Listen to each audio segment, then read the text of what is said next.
ജഡ്ജിയും കുടുംബവും തൻ്റെ കസ്റ്റഡിയിലുണ്ടെന്ന് സന്ദീപ് പറഞ്ഞ കഥ വിശ്വസിച്ച വേലക്കാരി 5 വർഷങ്ങൾക്ക് മുമ്പ് നടന്ന ആ കൊലപാതകത്തിൻ്റെ ചുരുളുകളഴിക്കാൻ തുടങ്ങി. 5 വർഷങ്ങൾക്ക് മുമ്പ് ഒരു പൂത്തിരുവാതിര നാളിൽ ജഡ്ജിയുടെ ഭാര്യ എൻ്റെ അടുത്ത് വന്ന് ഇന്ന് നീ വീട്ടിലേക്ക് പോകണ്ട എന്നും മുത്തശ്ശിയും ലക്ഷ്യയും ഇന്ന് വീട്ടിൽ തനിച്ചാണെന്നും ഞാനിവിടെ തങ്ങണമെന്നും എന്നോട് പറഞ്ഞു. ഏകദേശം രാത്രി 10 മണിയായപ്പോൾ ഒരു കോളിംഗ് ബെൽ കേട്ട് ഞാൻ വാതിൽ ചെന്ന് തുറന്നു. അപ്പോൾ കണ്ട കാഴ്ച ഒരു പർദ്ദ ധരിച്ച രൂപം എൻ്റെ മുമ്പിൽ നിൽക്കുന്നതായിരുന്നു.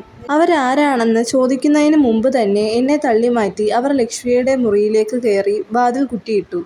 ഞാൻ പുറത്തുനിന്ന് തട്ടിയെങ്കിലും അവർ വാതിൽ തുറക്കാൻ കൂട്ടാക്കിയില്ല. ഒടുവിൽ 5 മിനിറ്റ് കഴിഞ്ഞ് അവർ വാതിൽ തുറന്നപ്പോൾ കണ്ട കാഴ്ച മരിച്ചു കിടക്കുന്ന ലക്ഷ്യയും അടുത്ത് നിൽക്കുന്ന ആ പർദ്ദക്കാരിയുമാണ്. എൻ്റെ നിലവിളി കേട്ട് മുത്തശ്ശി അവിടെ ഓടി വന്നു. അപ്പോഴേക്കും കാര്യസ്ഥൻ ഗോപാലനും അവിടെ ഓടി വന്നു.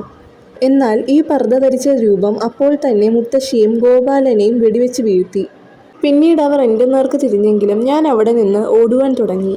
പെട്ടെന്ന് തന്നെ അവിടെ മുറ്റത്ത് ഒരു കാർ വന്ന് നിൽക്കുന്ന സൗണ്ട് കേട്ട് അവർ പിന്തിരിഞ്ഞോടി.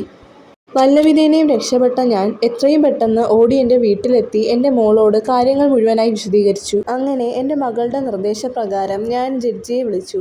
പക്ഷേ ഫോൺ എടുത്തത് ജഡ്ജിയുടെ ഭാര്യയായിരുന്നു. ഞാൻ അവിടെ നടന്ന കാര്യങ്ങളെല്ലാം ജഡ്ജിയുടെ ഭാര്യയോട് പറഞ്ഞെങ്കിലും അവരെല്ലാം കേട്ട ശേഷം ഫോൺ സ്വിച്ച് ഓഫ് ആക്കി. വല്ലവിധേനയും നേരം വെളുപ്പിച്ച് ഞാനും മോളും രാവിലെ തന്നെ ജഡ്ജിയുടെ വീട്ടിലെത്തി. അപ്പോൾ കണ്ട കാഴ്ച മുത്തശ്ശിയുടെയും ലക്ഷ്യയുടെയും ജഡത്തിന് മുമ്പിലിരുന്ന് ജഡ്ജിയും കുടുംബവും കരയുന്ന കാഴ്ചയായിരുന്നു. പിറ്റേന്ന് രാവിലെ ജഡ്ജിയുടെ ഭാര്യ എന്നെ വീട്ടിലേക്ക് വിളിച്ച ശേഷം കുറച്ച് പൈസ എൻ്റെ കയ്യിലേക്ക് തന്നു.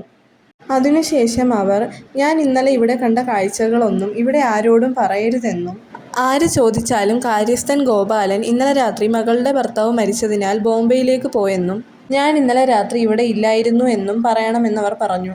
അവർ എന്തിനാണ് എന്നെക്കൊണ്ട് ഈ കള്ളങ്ങൾ പറയിച്ചതെന്ന് എനിക്കപ്പോൾ മനസ്സിലായില്ല. പിന്നീട് ആ സത്യം മനസ്സിലാക്കാൻ എനിക്ക് അടുത്ത ദിവസം രാവിലെ വരെ കാത്തിരിക്കേണ്ടി വന്നു. വീഡിയോ ഇഷ്ടപ്പെട്ടാൽ ലൈക്ക് ചെയ്ത് സബ്സ്ക്രൈബ് ചെയ്ത് കമൻറ്റ് ചെയ്യണേ.